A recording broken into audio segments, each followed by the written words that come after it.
All right, Unsecurity Podcast listeners, welcome. This is episode 180 of the Unsecurity Podcast. 180. I can't even count that high without a computer. Just thank God for computers, I think. Joining me is my good friend, as usual lately, Mr. Oscar Minks. Hi, Oscar. Hey, good morning. Thanks for having me again. Glad to be here. Yeah, man. And you're still coming on the backside of coronavirus and still dragging ass, huh? Yeah, still dragging a little bit. Almost through it. I feel good other than the fatigue. Yeah. Well, I'm glad you're here, bro. And also joining us is, the one and only Mike Pinky Thompson from the FRSecure IR team. He leads that team, and we thought we'd share some of his insights of what's going on lately. Hey, Mike, say hi. Hey guys, I appreciate y'all having me today. Yeah. So tell me what's been going on. So we were talking before the show. You know, things were sort of slow. I think even with after the Russians invaded Ukraine. And there's lots of theories on why that happened. Maybe the Russian, attackers were, distracted, focusing on a lot of the Ukrainian things. So they weren't attacking maybe U.S. targets as much. But then you mentioned something about them being on summer vacation, maybe. I didn't realize these guys go on summer vacation. Yeah, man. I mean, it's business, right? I mean, these a lot of these folks are in offices and cubicles. It's just like any other job to a lot of them, right? So it seems like every year, early summer, late spring, early summer, it seems like we get a little bit of a lull in cases and that kind of thing, and we just kind of attribute it to hey, they're taking some time off like everybody else. And so the normal cadence you were saying for us is maybe 2, 3 cases a week. And conservatively, in the last 4 weeks, it's been 2-ish cases a day. So it's picked up a Yeah, lot. yeah. Yeah, definitely. I think probably the most conservative probably like one a day, but I mean even still that's huge when you're talking two or three a week to five a week, and honestly, I'm just trying to not overstate how much we're getting in really, but I mean it probably is closer to two a day or so, and not all those turn into cases for us, right? A lot of times it's just free advice and things like that. We do a lot of that and hop on and talk to people and say, hey, you were doing all the right things. I think you're good, but if you need us, we're certainly here for you. But we don't want to, just jump in for the sake of jumping in, things like that as well. So, yeah, it's been definitely been picking up here the last 4 weeks or so. I love the way you guys do that. I mean, if possible, we're trying to not do work for you, right? Not to, and it would never do that to jeopardize your safety, but like there are cases that are worth working on, and there are cases that just let's not make a mountain out of a molehill. You're going to be okay. Let's get back to work. And I loved our approach on that. So kudos to you, man. Yeah, thanks, appreciate Yeah, it. I We think that we like goes to do back that. to we don't ever want to sell something to somebody they don't need, right? And so we offer I that. still have my F-250. Yeah, exactly. We'll run them over. We're more than happy. Like, can we tell everybody that if you just want to talk to us for 30 minutes, we can give you sound advice to know, like, hey, is this critical or is this low priority? And do you have the expertise and the skills internally to go tackle these top first 3, 4 steps? And then we'll tell them a lot of times, right, Pink, like, hey, depending on what you find here, if you see this, A, you're probably going to be okay if you can do these things. But if you see B or C, these scenarios, call us back. Let's talk through it again and see if we need to engage or if you can continue on your own. Yeah, Yeah, yeah. I mean, that's cool. absolutely. And for the let's oh, go ahead. Oh, I was just gonna say, yeah. I mean, a lot of them are, a lot of times we'll get those in, and it's just, hey, we had an email account compromise, an Office 365, that kind of thing. And we'll just talk them through, right? Did you look through logs? Did you see? Can you tell how it was compromised? Was multi-factor turned on? It probably wasn't. Turn it on. Here are some things to go look for in the rest of your log files. Take the IP address of the attacker and see if you can find any more of them. Look for things that just look off. And if everything else looks clean, then you're probably okay. But even still, if you just want the warm and fuzzies, you want somebody to come in and take an expert look. I always hate to call myself an expert, but we'll pop in and take a look at it. Well, I'll call you an expert, man. No, it's been so fun to watch the team grow. And for the listeners, Mike, how big is your team? So we're, I think, nine total now, counting myself and Tyler, who's our manager. I believe that's correct. I can't count that high. I've only got the one hand. I've got one on the mouse here. So, Right. but yeah, I think we're about 9 right now. All right. So an incident response team of 9, and just to give listeners some background, it was only a few years ago when that team was not even formally established. We had a bunch of people on in FRSecure who could work incidents, but no formal team. So you've come a long way, and your team, or you, report to Oscar. Is that right? Tyler now, but then on up to Tyler. Oscar. Yeah. Okay, so Tyler and then Oscar leads offensive and defensive and the consulting team. So that's how kind of we're all structured here. Let's talk about some of the current. What do you think is the cause of the current uptick? In the last 4 weeks, because you're talking about a 5-fold increase, and we're not panic people. We don't need to sell fear here.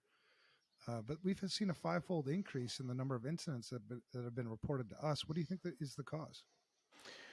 Yeah, it's kind of tough to say. I mean, I think if they were all, let's say that they were all ransomware cases, or they were all hitting one vulnerability or something like that, we could attribute it to a new zero day, that type of thing. But I think it's just more of a combination of things. I mean, there has been a new vulnerability. There's one from Microsoft with the Microsoft Support Diagnostic Tool. Came out about a month ago or so. We've seen some attacks targeting that as well. There's been kind of a reemergence of some old friends with Quackbot, which is a really popular Trojan over the last, I don't even know, 5 years or so. They seem like they've retooled that. That keeps getting taken down, right? The Interpol and the joint groups, they take them down every few months and then they come back. And so it seems like it has some new tools. A little bit of that. I think it's a little bit of, honestly, we had a little bit of a switch when everybody went home, right? So early 2020, everybody went home. No one secured anything because everybody just had to get back up and get to work. And so we had a big hit then. I mean, this is purely just, spitballing, but I do wonder if now we're heading back to the office a little bit, and maybe the offices aren't as secure as they used to be. People aren't as used to working on things as they were, things like that. But I mean, we're seeing, tons of business email compromise. We're seeing plenty of ransomware cases that may or may not lead to ransomware, staging. I think we're probably going to talk about that here in a little bit, but it's kind of all over the place, man. And I do wonder as well, right? Are our attackers coming back from summer break? Are they, like we talked about earlier, I wouldn't say things are cooling down between Russia and Ukraine, but I think maybe it's just sort of stabilized, right? I mean, things are just progressing as normal now. So maybe the attackers are getting back to work, because we do see a lot of Russian-based attackers. I mean, it is what it is. So kind of wonder if it's a little bit of all those factors. Yeah, that makes sense. Well, and you sort of touched on, we've had a couple of different cases where, all these things don't end up bad, right? Right. It's not like, everybody dies and, the business goes out of business because you had an incident.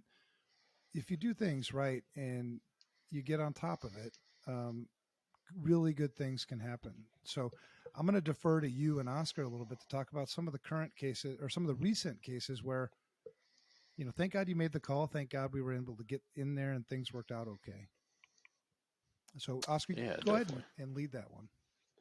Yeah, maybe Pink start with. I know we had a case a couple of weeks ago where we're staging for ransom deployment, and I think in that environment there was around 400 servers, and we were able to minimize that ransom impact to around 7 servers. I think that's the right number. Yeah.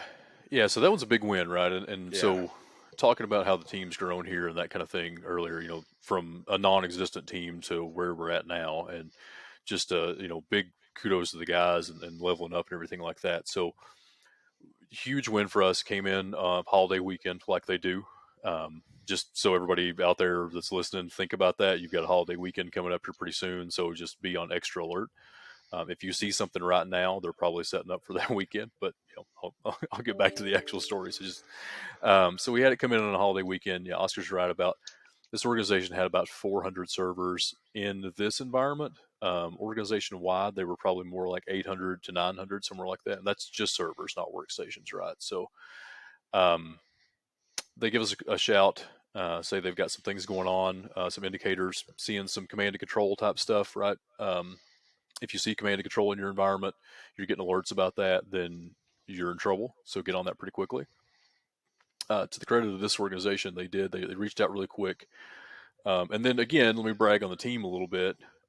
We had been doing another engagement with these folks, helping them get prepared for an incident. We were actually working through our hour plan coaching. So here's your incident response plan. Here's how you engage it. Here's how you set it up, that kind of thing. We'd been going through that with this organization. And so when they called us, they were already on the ball. They were already doing all the right things, right? They were isolating systems. They weren't shutting them off. They weren't powering them down, just disconnecting them from the network so that we preserve those memory artifacts. They were engaging all the right people. They knew to reach out when they had hit their I don't want to necessarily say their skill limit, but their capabilities, right? So the smallish team, that kind of thing. So reached out really quickly. We got in there. This was a Friday night, I believe, if I'm remembering correctly. We got in there, started deploying our tools. I think by Saturday, we had a pretty good idea of what was going on. They did have ransom kickoff on 7 servers on Saturday, and that sounds awful, right? And to be honest with you, when I got a text message saying, hey, they just had 7 servers ransomed, I was pissed. And I was like, oh no, how did this happen? We were watching, like, this should not be the case. Oscar's pretty good about pulling me back every now and then when I get a little too far off the trail. And, he's like, look, man, it's 7 out of 400. That's a pretty big win. So, I do think that's a testament to our team, right? Really, we have so much passion and drive and commitment to this that we see this as a loss, even though it's not, when we step back and look at this. And we really believe if we get in there at the right time, we can completely save the day. And that's a lot of stress and pressure that the team carries. And sometimes we have to put those things in perspective and say, 7 out of 400 or a total of 800 in that enterprise, like, it's still a win for us if we limit it there. And then even those 7 servers, I think we were lucky enough they didn't have any PI on them or proprietary information or confidential data. These were mainly domain controllers. Is that right? Yeah, primarily. There was one pretty big file server that was a huge hit for them. But yeah, I mean, I think out of the 7, I think 6 were probably domain controllers, or at least not terrible systems. And domain controllers are easy to rebuild, right? It's stand up a new one, tell it to go. So that's good stuff. And so in this case too, like, a lot of kudos to our team, obviously, but I think we have to give some kudos to the client too, right? Oh yeah. I mean, with our team was doing that, the work and their hunting and responding and the forensics. We were doing that work for plan coaching, but I have to give a lot of credit to that client for taking the initiative and saying, hey, what can we do to prepare? Right. I think that's something we've talked about a lot. We all understand with the adage that it's not if, it's when. We all agree with that. And I think everybody understands that, but I don't see everyone acting to be proactive. And maybe, like, tell us a little bit more about why those proactive services are so important for people and what differentiates, like, this client from a client who comes in who hasn't done any of those things. Yeah, definitely. So, I mean, and like Evan mentioned earlier, right? Not all things end badly, but to be honest with you, by the time they hit our doorstep, a lot of times they're already in a pretty big mess. And so we get to see, that from both sides. And so, for example, with this one, right, they had that plan. They followed that plan. All their people knew how to follow it. They knew that, hey, this alert is a bad thing. We've classified it as, whatever their scale was on their particular plan. Let's call it a 4 out of 5. They know that at that point they need some additional help. And then they had the right phone number to call. And in this case, that's us, but I don't really care who that is, honestly, as long as they've got a good team that they can reach out to when they need help. Like, have that in your plan. Make sure everybody knows that. And so, yeah, them getting to us on Friday night, I do believe, just based on the activity we saw, had we have not gotten involved on Friday night, or had they have not been as proactive to start doing the things they need to do, right? Disconnect these systems from the network, start shutting down these attacker footholds and things like that. This would have been a lot worse. I mean, how long does it really take to enumerate an environment? It's minutes. And then at that point, if you've got a compromised admin account that has access to all those servers, you can push that ransomware out to everywhere. And we've seen ransoms that ransomware in the last bit that can hit a whole system in 5 minutes, right? So really quick ransomware. So I mean, huge on their part to be proactive and get ahead of that and do that planning ahead of time, right? So not in the middle of it try to figure out what to do. That's massive to me, is just being able to plan for that. And on the flip side, we see organizations who've never thought about an incident. Oftentimes, I'm just going to pick on them, but oftentimes it's manufacturing, right? We don't have anything anybody wants. Why would they attack us? Well, we have money, You have right? money. You have money. You've probably got plans for the widget that you build there. There's a You lot shut of down the reasons to company hit you. so they can't make widgets anymore, right? Mhm. Right. That's the point. Huge. Was there Yeah, any indication on this particular attack on how long the attacker had been there prior to, you getting the call? Yeah, so I'd have to look at the notes just to be sure, but I think it was less than 2 weeks. It was a pretty quick one, and we've kind of been seeing that more lately. The dwell times have decreased a lot, and I think that's kind of a credit to the security community. Honestly, is Mhm. we're finding these things faster, so they've got to get their work done. That's awesome. So 2 weeks, and then detonation started Saturday. You started seeing Yep. servers. Okay. Do you think, was there any indication that maybe the attacker saw that we were there, or that, they were kind of being identified, and so let's kick it off now? Yeah, I can't confirm that. But that is my strong suspicion, because we always kind of plan for that. Is they're going to see us, right? They start seeing our tools get rolled out. Attackers have a Yeah. lot of the same tools that IT guys have, right? They can see things happening. Yeah, and they Yeah. start seeing some systems disappear, right? So they're Right. identifying these systems are no longer online. They're on to us, and we do see that sometimes where it's like, and we have to be cautious in our approach, right? Sometimes we want to be very minimal on our impact if we still don't know all the TTPs that are being deployed by the attacker, to not show our hand, because then they go quick to burn. And so it's a very interesting dance, I guess, we have to Yeah, play. it really is.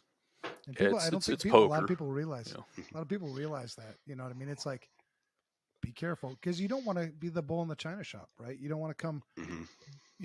Oh, we got this. Like you're the, sheriff coming into town, because you'll screw it up. I mean, taking that methodical approach, playing it almost like it's chess. If they do this, we're going to do that kind of thing. Kudos. That's the right way to do it. The So oh, go ahead. you mentioned something else, Pinky, that I did want to touch on too, before I forget, and that's the holidays, right? And maybe explain to us a little bit about like the patterns that we've observed in the last couple of years surrounding American holidays, and why that seems to be the case. Yeah, I mean, so I'll hit the why first. Is just that realistically, almost none of the attacks we work are domestic attackers, right? They are foreign attackers. It's a whole lot harder to get away with things if you're in the States and you attack another company in the States, right? That's how you end up in like Guantanamo, things like that. So they tend to not go down that path. And it's usually countries that we don't have the best relationship with, that we're not likely to go after folks on their soil, that kind of thing. I mean, that makes sense. I mean, hey, it is what it is. I get it. Um, so they're very aware of our calendar, right? I mean, that's not hard to find. And so particularly big American holidays, ones that they know everyone celebrates, right? Christmas, 4th of July is always huge. And that's why I mentioned that a minute ago. Memorial Day, things like that. They know that folks are going to be out of the office, right? You're going to be out of the office at least on a Friday or a Monday, something like that, or the day of the holiday. Even if you're only out that one day, that's a big thing. But if you think about it, like how distracted is everybody the week leading up to a holiday weekend? You're very distracted, right? You just want to get out. Most people schedule their vacations around it, right? So you've got lower staff, fewer people to see things, fewer people to respond. And so the last few years, it seems like, and again, we've only been doing this a few years, so it's full pattern for us. But last year on 4th of July, we had the big Kaseya incident where there was the huge Kaseya based attacks, and this year we're seeing we're seeing the Microsoft diagnostic tool being exploited here over the last month. In a couple of holidays here. A few years back, around Christmas and New Year, we had the NetScaler, the Citrix ADC attacks. And it just seems like we always have these very large scale attacks that are really wide ranging around that time.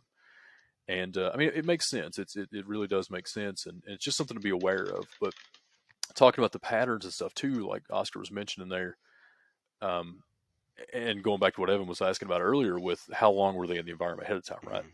they're usually going to start this a couple of weeks out. They're going to be trying to get into your systems. Maybe they've been in for 2 months, but they're going to start their work as close to that date as possible to avoid detection Yep. and to be, poised to really take advantage of that holiday weekend. So it's really important to be extra vigilant right now. Well, yeah. Yeah, I So think it's no coincidence. I mean, we're 2 weeks out, right, Yep. from this big holiday. So, if they're there and you're going to expect something, now's the time to be looking for them. mhm. Yep. Yeah, I think that just remembering, didn't Solarigate break Christmas of 2020 around Christmas time? I Yeah. believe So so. that Yeah. one popped. About a week before. Yeah. Yep.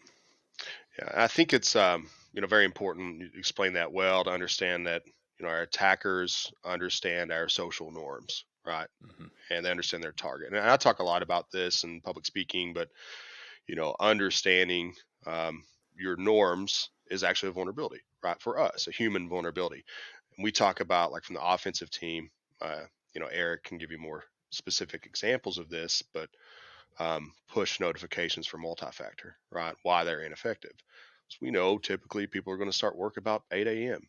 If they're logging in about 8 a.m. and I got those creds and I pushed those creds that push notification about 8 a.m., the average user is going to say, oh, that's me logging in to start my workday. And so this is the same approach, right? Just a different execution of that. Oh, people are going to be distracted.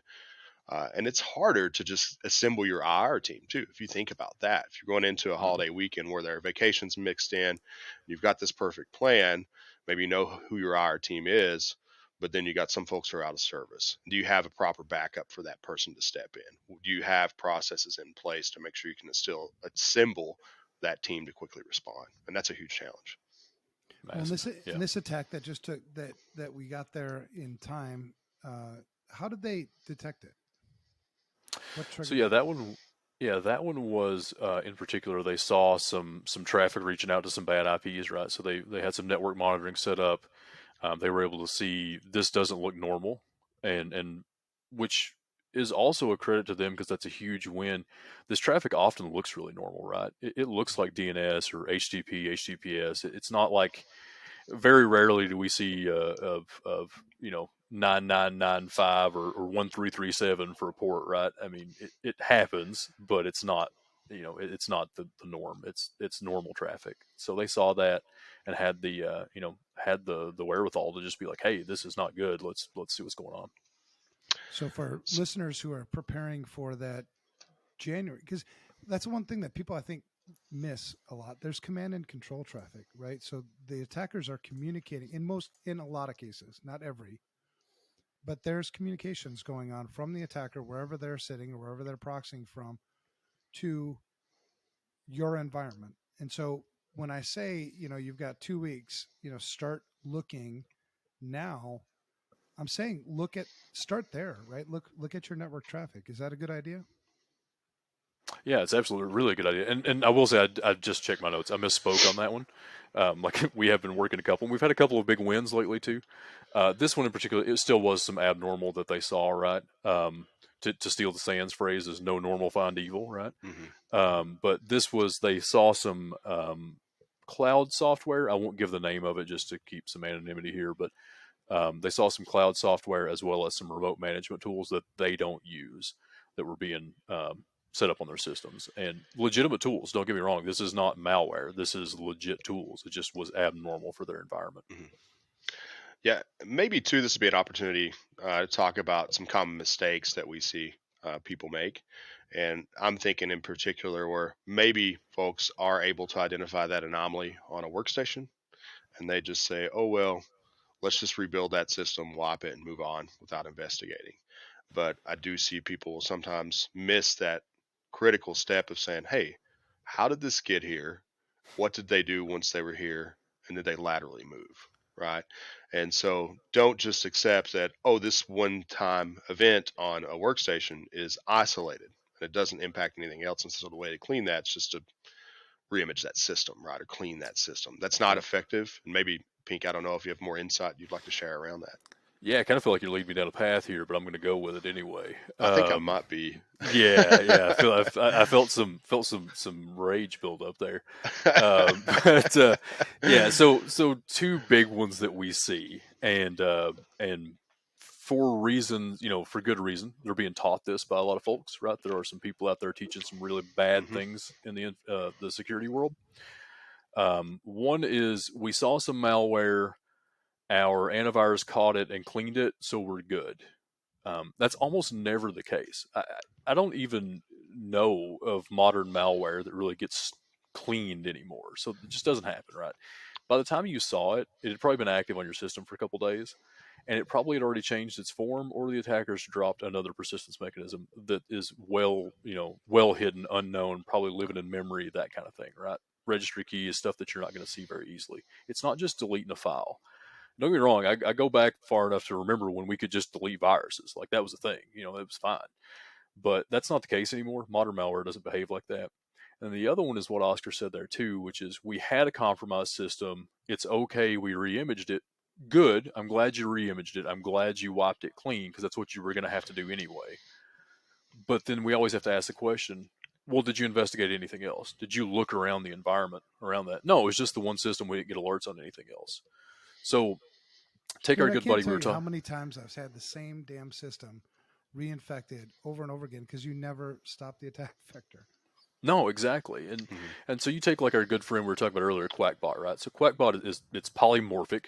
It changes as it moves. So if you're doing like hash-based detections, and for anybody that doesn't know, a hash-based detection is like hash is a mathematical computation of the file as it stands at that exact moment. If I go into that code and I add a single period, I change an IP address for my attack server, I do anything like that, that hash is completely different. It's not just like one letter different, it's completely different. And so if you're doing hash-based detections, that's going to change. And so things like Quackbot, there are a few other ones, they have the ability to change themselves as they move. And so they'll have a different hash in every system they land on. So just because you cleared it up on that one and you didn't see it anywhere else, it doesn't mean anything at all. It's probably already spread. And so that's huge, and just not investigating around those systems, right? And right, also, and then even retaining that forensic image too. Like, even if you're going to rebuild that, you need to get back online. Sure, it's so important to retain a copy of that so you can investigate later, right? Yeah. We always say we can't see it if it's not there, right? So if you nuked that system, you completely rebuilt it, all of our logs are gone, all of our artifacts are gone. We're going to have to start all over and hope we can catch it somewhere else. But if you preserve that system, say you just download the free FTK imager, right? Take an image of that with memory, buy a $100 hard drive from Best Buy or whatever you've got down the road, throw it on that. That at least gives us something to work off of. May not be perfect, but it is helpful. And then we can use that, find the TTPs, find the things that the attackers are using, and then spread out in your environment. Say, okay, where else are we seeing this? Really good example of this was I was talking to the team before this call today, and we had found a file extension that was related to ransomware. And so even within our tools, we search for it and we see, okay, it's on these 7 systems. Actually, this is that same case. I just realized that. And we see that it's on those 7 systems. But then we dig a little deeper and we find, I think, another 6 systems where the ransomware had attempted to run. It had created registry keys with that file extension and just never successfully encrypted. So it was preparing itself to run and just wasn't successful for whatever reason. But if you're not digging deep and we don't have those artifacts from like if they just rebuilt those systems, we wouldn't be able to find that. We will see that that's what's happening. And now we're going to use that piece of information to pivot and run some queries across the entire environment and say, okay, where else could this possibly be? And identify all the compromised systems so that the attackers don't have a way back in. Yeah, I love it, man.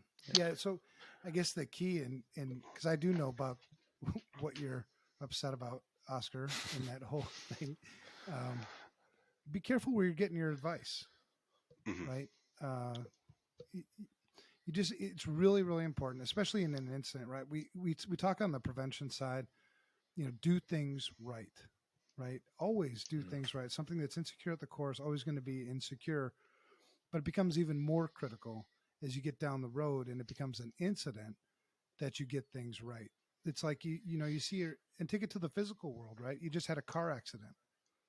Somebody's laying on the side of the road bleeding out, right? You want to make sure that you approach that correctly, right? You don't want to start treating the broken leg when you haven't stopped the bleeding yet, right? They're going to bleed out. They're going to die. So it's getting those steps. I think we correct. lost. And then there it is. And I'm a network guy, so I always grew up He's gone a again. network guy. So I've always liked looking for Yeah, I think we command and lost him. But I control think he's saying traffic like the on the approach network. is so important and understanding Um, too, like even documenting I, everything, right? You have that I accident. think as people But prepare hey, maybe for, they got a neck injury. You can't what's just go coming pick in the that next person up and couple of move them. You weeks, have to approach that and pay understand what's really actually going close on. attention to Then, all your network traffic. reconstructing that accident to Start understand who was at blocking fault, what egress went wrong, if you what can. happened. It's the same thing in our world. And I think I tell people this a lot too. You think about our approach, it's just like a criminal investigation, only we're not, looking for criminals. We're just trying to reconstruct the scene essentially. And all that evidence is volatile. And so those changes you may make to that environment can have significant impact on our opportunity for success later down the road. Right. Yeah, definitely. Yeah, I mean that's exactly right. And I think we got Evan back here. Yeah. Hey, I don't think the attackers liked what I was saying. I think so. So, talking the education thing again, and I do want to call this out. I don't want to call out specifically by name who it is because we've seen a few of these, Mm, right? And these entities are educating everyone from, security firms all the way to some government agencies. Is that right? I think they're yep. training some of our government agencies on defense. And we've seen a core fault in the education materials that essentially says, like we were talking about, they have training, how to identify, how to investigate, right? That Mm. entire investigation and forensic process. But the big problem we have is the fix that they're recommending. Maybe, Pink, you're a little more involved in that than I am. Maybe tell us what that fix is that they're telling people to do, why that's wrong for our listeners, and maybe a little advice for our listeners about how to spot things like this and where to actually go for good education. Yeah, absolutely. And so it does touch back on what I was talking about a minute ago, right? So a lot of the fix that we see with some of these poorly designed things, and don't get me wrong, like so again, yeah, we're not going to mention the name here, but the one example that I'm thinking of immediately is one where everything up until the fix is good, right? The Hmm. investigation's pretty good. They do a good job of laying everything out. Got Hmm. a lot of good artifacts to look at and really relevant stuff. So really pumped about that. Want to definitely give them kudos for that. Because that is hard to do. I've been trying to build our own a little bit lately, and that is difficult to do. So the problem is they get right to the end of the training, and it'll say, okay, now it's time for remediation steps. And so the remediation steps will be something like just go delete the malware, go delete the offending file. You've traced it back to it came from this executable. Just delete that. Go kill the process with sysinternals tool, something like that, and call it good. That's good. And that's just never going to be the case, right? Hmm. And so when you're looking at these training programs, try to look at the whole thing. And I know it's hard because sometimes you don't get to see it until you get in there, but get a trial, get a demo, run through it. And if you see a fix that just doesn't quite add up, like this does not seem like the right way to handle this. There was C2 in my environment. We saw Cobalt strike, but it's okay. We just deleted the Word document that delivered it. Like that's obviously bad, if you're thinking about it. And so think through that and kind of steer clear of those. Um, I will say for myself, I think the Sands classes are great. Hmm. Other than some things like they'll have you had this running in the environment, so you have all this glorious information that you're going to be able to use. That's a little unrealistic, but it at least gets you exposed to those things. And some people do Hmm. have those things in the environment, right? So Yep. those classes have been great. I've been really pleased with them. Yeah, just kind of pay attention to your training, and if it doesn't feel right, it's probably not right. Just Mhm. remember that. Yeah, and maybe tell them a little bit about what our typical approach is for that compromise system. Um, Yeah, so we're going to have you quarantine it either with our tools or your tools, whatever we're going to do there, right? So we want to have it think that it's still connected to the network, but it's actually rerouting all traffic back to us, to our console, whatever we're looking at. That way we can map out those TTPs like Oscar was talking about earlier. Is this attacker reaching out to this IP address or that IP address? Is it attempting to run commands on other systems? What is this trying to do?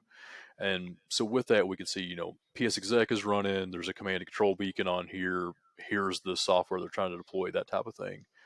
And then we can take that and search the rest of the environment, try to figure out what's going on. So it's really important you preserve that initial compromised system so that we have that data, we can work with that.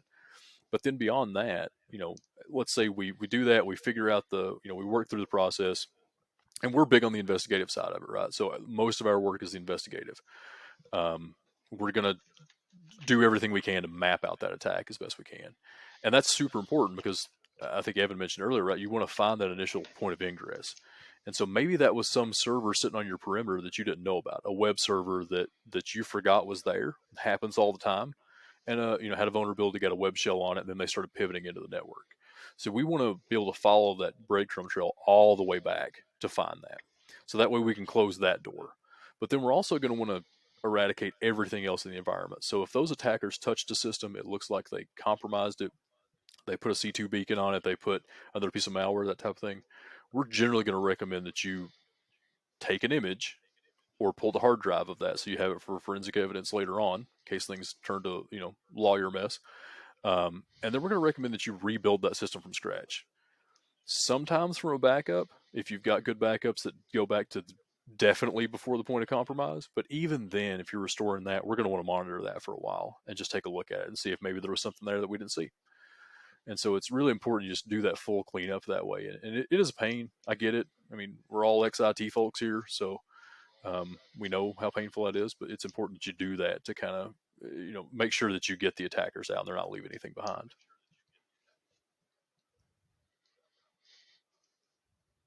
Yep. Totally agree. Yeah, I think stuff. that's great. Yeah, I totally agree, man. Yeah. Well, I'm having bandwidth issues. I think maybe I ticked somebody off again. It happens. Oscar, you want to go ahead and you lead the close, man. Yeah, all right, I'll do that.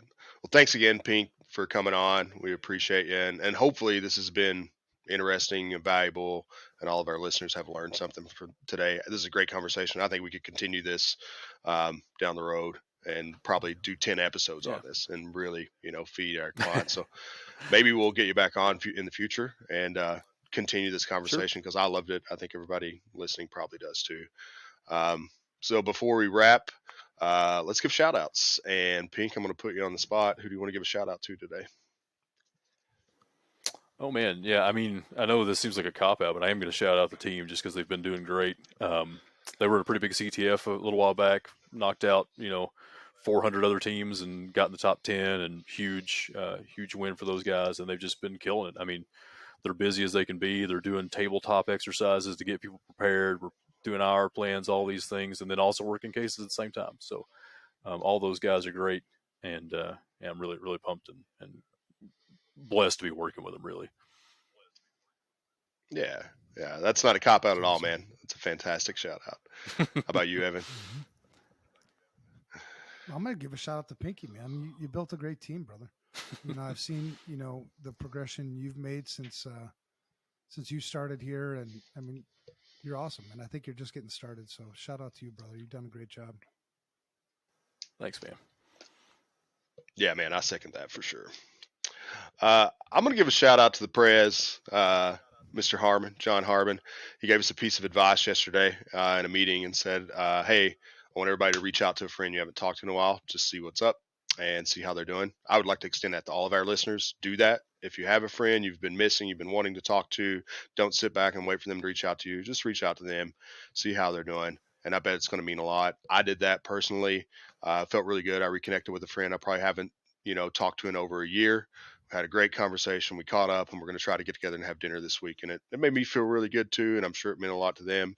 And so, be there for each other. Maybe tell someone that you haven't talked to in a while, hello, and you miss them, and see how they're doing. Awesome, man. Yeah, all right. Awesome. Well, I think that's a wrap.